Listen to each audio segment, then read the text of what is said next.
weeks 9 and 10.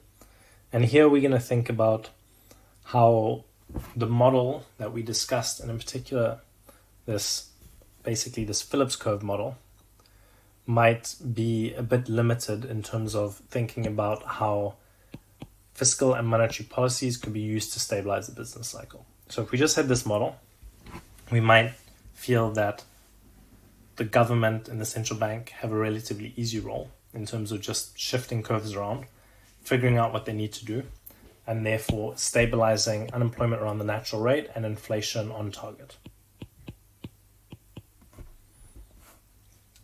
However, we're going to see that both monetary policy and fiscal policy might be more limited than they first appear for a couple key reasons. And in particular, this is going to be because of the reasons of time inconsistency and dynamic inconsistency. So for week 9, when we think about why monetary policy is going to be limited, we're really going to focus on the issue of time inconsistency.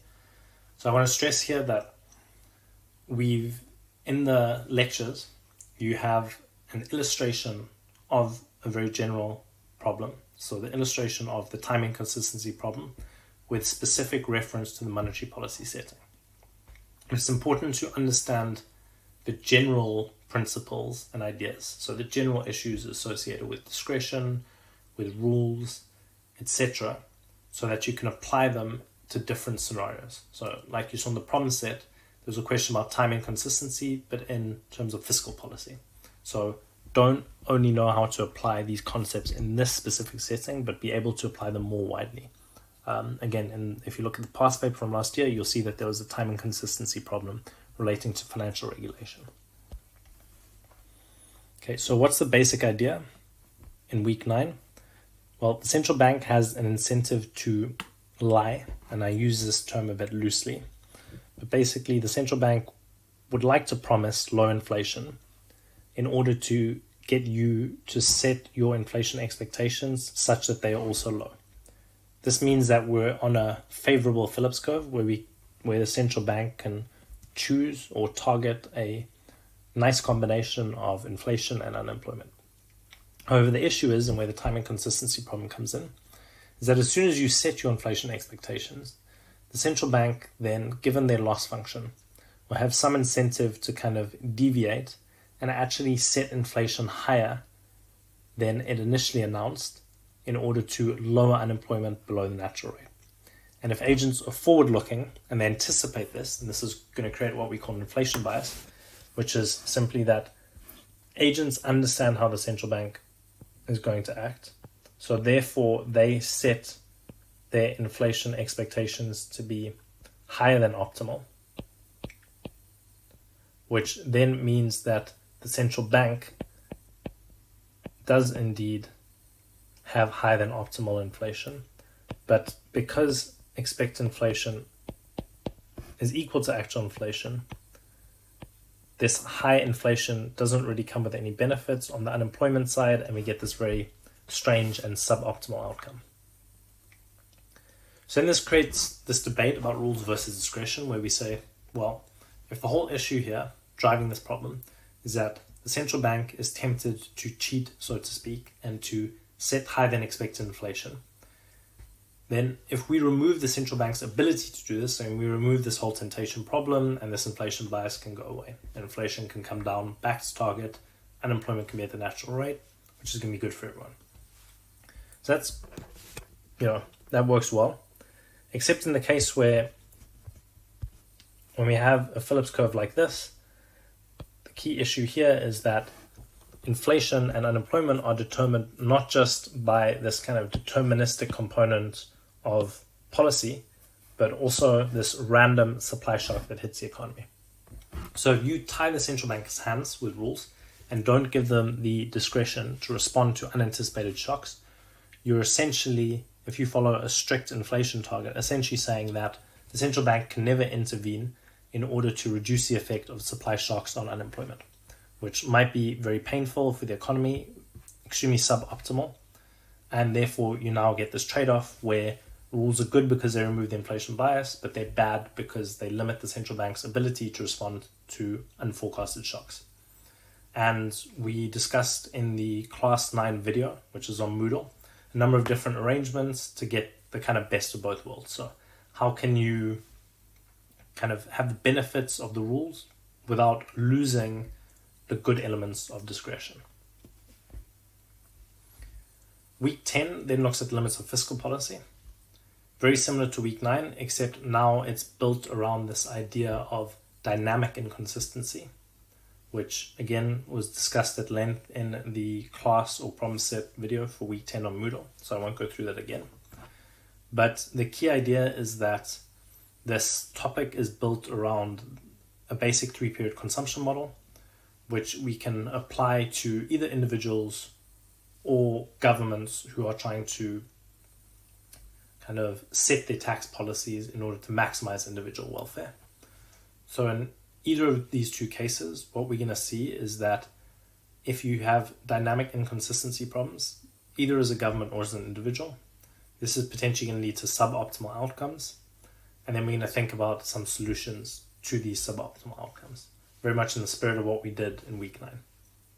So the two main applications that were discussed was first the question of optimal debt management, and in particular, how should a government set its tax rates over time in order to maximize consumer welfare. And the result that we got there was that if a government is benevolent, trying to maximize consumer welfare, but only has access to distortionary taxes, the best thing to do is to keep its tax rate smooth over time.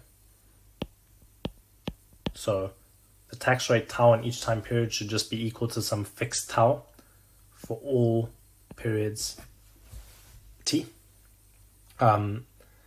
And again, the problem set video discussed that at great length, how we derive that result. But what's interesting about that result is that while that may be the optimal thing to do, if the government suffers from dynamic inconsistency problems and is given discretion to try and implement this kind of strategy, it might actually lead to a very perverse outcome in which government debts become very large and are not sustainable. Okay, so that's one set of issues, and then so that covers the government side of things. And we also discussed how individuals might also suffer from these dynamic inconsistency problems. So for example, if people suffer from dynamic inconsistency, they might not save enough when they're young for their retirement when they're old. Okay, and that was very much the focus of problem set 10. And then we discussed some solutions to these problems, both for governments and individuals. So the lecture notes, for example, summarize the specific application of some of the solutions to a government time inconsistency problem. So here I'll quickly summarize some of these different strategies that Ricardo discussed in more general terms that could be applied to an individual. So suppose you're an individual who knows you have a dynamic inconsistency problem, and you're worried about the fact that when you're young and when you're earning money, you're going to spend way too much money, or even better, so when you're a student, you're going to borrow too much money, and when you're working after your studies, you're not going to save enough money, so that by the time you get to retirement, you're going to have very little money left over, which is going to be bad for your welfare. So what can you do? Remember, there was a few categories of solutions that were discussed: tying yourself to the mast, changing the relative prices of consumption in different periods, paternalistic solutions. So as an individual, what could you do? Well, you could commit to buying a house as soon as you start working. How's this going to work in terms of the framework that we discussed? Well, first of all, you're tying yourself to the mast in that you're essentially, to the extent that you don't want to default on your mortgage payments because that's costly for many reasons, you're essentially signing up to a forced savings program. So you're being forced to save a certain amount every month, and you are saving in an illiquid asset. So once you put your money into this asset, it's very hard to pull it back out. So that's the kind of tying yourself to the mast idea. So you know, no matter what, it's almost like the bank has a gun to your head and they're forcing you, unless you take some very costly actions, either by defaulting or by selling your house, even though you don't necessarily want to move, to have a certain amount of money locked away by the time you get to retirement.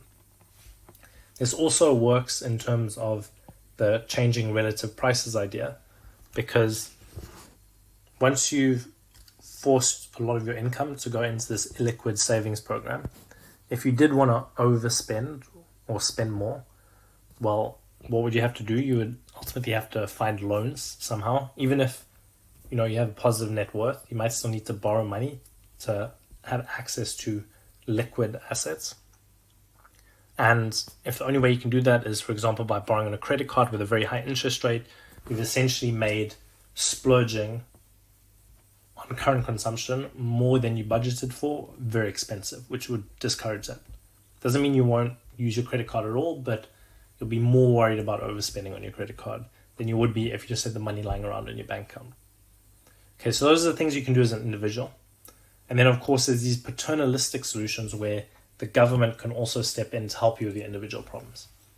So in this case, what could the government do to help people who have dynamic inconsistency problems and who aren't saving enough? Well, they could give you some nudges. So, for example, pension nudges, where they could say, the default option for all workers in the economy is that the employers should sign them up to pensions, and they should sign them up for the maximum contribution pension. And people can change this only if they opt out of this. So they can opt to contribute a lower proportion of their salary to their pension, or they can opt out completely.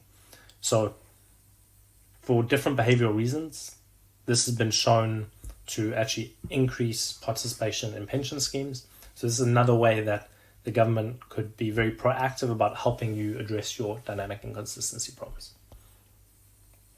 Okay, and that is it for this part of the revision lecture. Like I said, there's also the Michaelmas term revision lecture also on Moodle under the same, it's going to be under a slightly different section, under the exam preparation section. So look at that for some more content and tips on the exam.